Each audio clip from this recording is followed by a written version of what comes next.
Okay, here's the second lesson in the beginner lesson series, JamPlay.com. Today we're going to review a little bit of the things we did from the last lesson, some basic terms, and we're going to work on your first two chords. And we're also going to work on a little bit of strumming technique.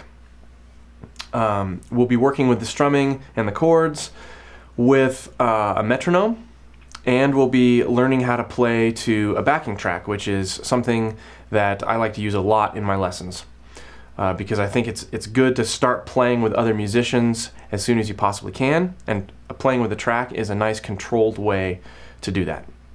So let's go through a little bit of a review of finger names, fret numbers, and strings, and then we'll get to it. Okay, because we're going to be learning our first chords, we need to make sure we're on the same page with a few terms. So first off, we're referring to our fingers in the following way. Your index finger is 1, middle finger is 2, ring finger is 3, and your pinky is 4. The strings are going to be your E string or first string, your B string or second string, your G string or third string, your D string or fourth string, your A string, fifth string, and your low E or your sixth string. Your frets, 1, 2, 3, 4, 5, 6, 7, etc. numbered consecutively from this direction to this direction. And remember, when you're fretting a note, which means you're putting your finger on a fret, you're not putting it on the metal, you're placing it between the metal. So between the nut and the metal is the first fret, second fret, third fret, fourth fret. Make sure you're pressing down enough so that you're hearing a note correctly, but you're not pressing down too much because you alter the pitch of the note, which is not good. So there's our review. Let's get to learning our first chord. The first chord we're going to work on is an E major chord, and we're going to get into why it's called a major chord versus a minor chord or whatever in later lessons. Right now we want to get you playing. So take what you know so far, and let's get started on that chord. First, we're going to take our third finger, we're going to place it on the second fret on the A string or fifth string. Then we're going to take our fourth finger, we're going to place it on the D string or fourth string. Then we're going to take our second finger and we're going to place it on the first fret on the G string. And then go ahead and strum down using your pick. You have your E chord. Let's do that one more time. You've got your third finger on your A string, second fret, your fourth finger on your D string, second fret, and you've got your second finger on your G string, first fret, and you're going to strum all of the strings. There's your E chord. Now if you look at the diagram that's included in the supplemental materials, you'll see a list of the string names, and the strings go from the first one being your high E string or your first string, and then they go this way, they go lower. You're going to see an E and then a colon and then a 0. What that means is that you're not fretting a note on that string, but you are playing it whenever you see a 0. If you go down that list to your G string, you're going to notice you have your G, a colon, and then a 1. That's basically telling you that you want to play first fret on your G string. The next number over after the dash is the finger number. So that's how you read those diagrams. And there are a lot of different ways to read chord diagrams. In later lessons we'll be getting into different ways to look at that, but for right now this is a good easy way to go back and remember how to play the chord. When you're first learning chords, I found it really helpful to do what I've started to call chord push-ups, although they're not really a push-up. But basically what you're doing is you're getting your hand in position, you're strumming the chord, you're making sure it's clean, and then you take your hand off, shake it out, get your hand in position again, strum, and make sure it's clean. And when you're first learning these chords, it's totally fine to do that, 20, 30 times, because what you might find is that as you're fretting these chords or these notes, you've got these strings that aren't quite in the right places, and maybe you're deadening some strings, or you have a finger in the wrong place, or whatever. And doing this just continually reminds your brain and your muscles, trains you to start playing those correctly. A note about your thumb: when you're starting to play this chord, and really any chord, do not let your thumb come up over the neck. I'm able to make it work, but I've been playing guitar for 14 years. When you're starting, and this is a review from the last lesson, but you want the joint of your thumb to be right on the hump of the neck. That's going to give you the most leverage to play this thing correctly, give you the most strength. And you also want to make sure that your thumb isn't too far over either side. If you're going to lay your fingers out like this, you want your thumb to always be directly between your first finger and your second finger behind the neck. And that just gives you a lot of strength. So again, here's your E chord. Let's move to the A chord in just a second. Here's your second chord. Second chord is going to be an A chord. So you're going to have E and A down, but hopefully by the time this lesson's done.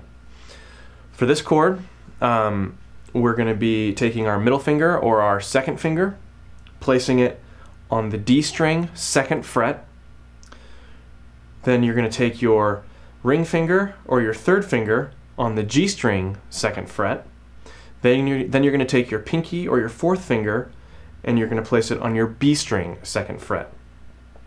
So they're all going to be on the 2nd fret, and they're going to be lined up like this.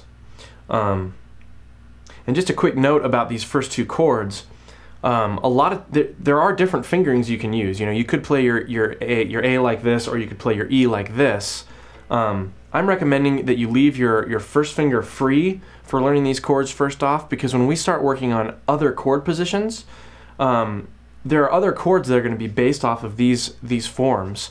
And if you get in the habit of playing them with your first finger free, it's going to be easier to learn those forms. So the other ways aren't wrong. It's just if you start off this way, it may make things easier for you down the road. So again, let's review this A chord.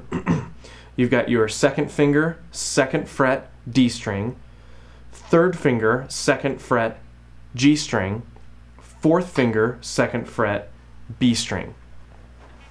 Now when we're strumming this chord, we're not going to play the low E string. We're only going to play from your 5th string or your A string down. And there's your A. You'll see in the supplemental content, when you look at this diagram, that next to the low E string or the 6th string, there's an X. That's just telling you whenever you see an X, you're not going to play, or you're going to either be muting or not playing that string. So here's A.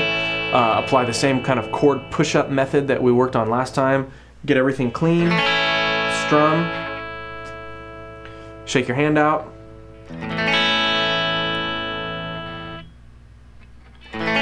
Do that a couple times till you feel like you consistently have a nice, clean A chord. The next thing you want to do when you're playing these chords is go back and forth between the two chords. So you've got your E. Get that working. And then without pulling your hand completely off, transition to the A. Then transition back to the E. A.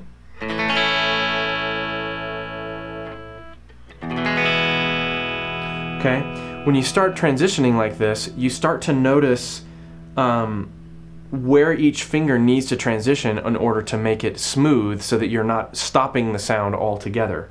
So if we look at the relationship between these two chords,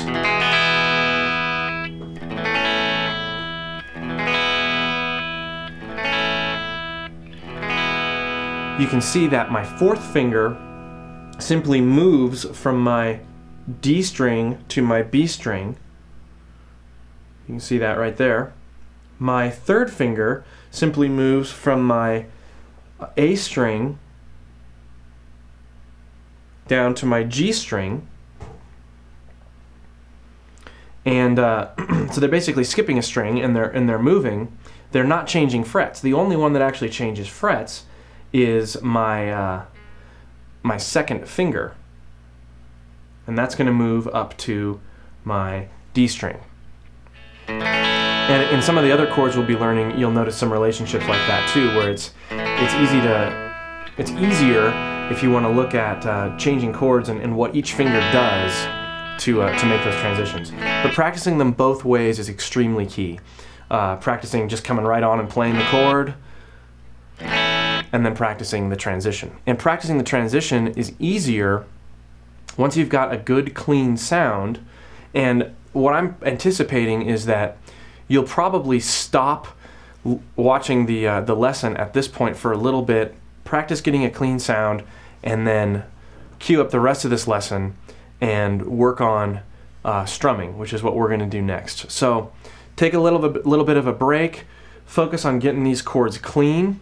Hopefully if you're on an electric guitar, it's not going to murder your hand too much to, you know, go work on this for half an hour to an hour. And then come back and we'll work on strumming. Okay, we're looking at strumming, and we're looking at the very beginnings of playing with a metronome. A metronome is a device that provides a steady pulse, steady tempo, much steadier than my hand tapping on my guitar, for us to practice to. And it's advantageous to practice to a metronome whenever you can, because you are setting yourself up to play more consistently when you play with other people. And you're getting rhythm in your head, in your muscle memory. You're going to be a much better player if, even when you start practicing with these basic chords, if you start working with a metronome right off. If you're going to be going and purchasing a metronome, I'd recommend doing a digital one as opposed to one of those ones that has a little pendulum on it. Metronomes, you know, same price as a little tuner, maybe $15 to $35, maybe $50 for a decent metronome. Make sure you get one that you can plug headphones into. So if you need it to be louder, you can adjust that volume and listen to it on headphones. And I like to get, the metronomes I like to use have what's called a tap tempo feature built into it, which means you can be tapping on a button on the metronome and it'll tell you what beats per minute it is.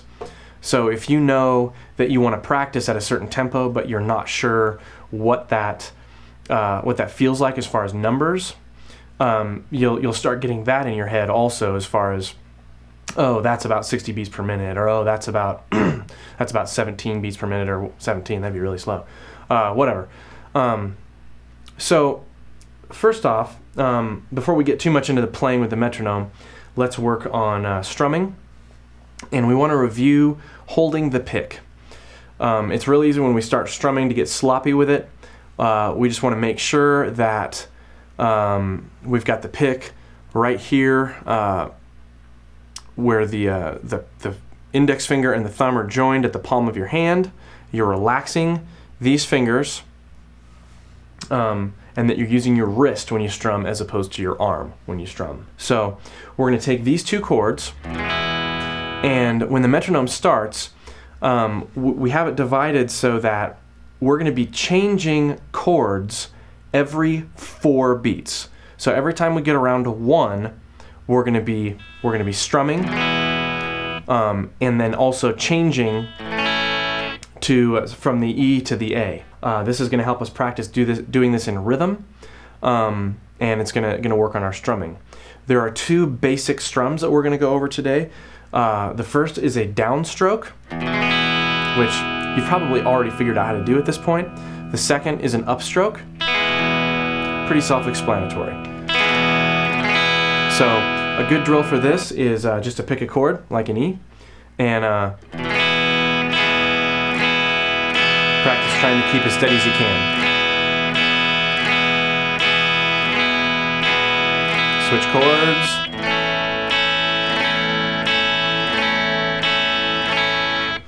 when you're strumming, again, a reminder to use mainly your wrist as you're strumming.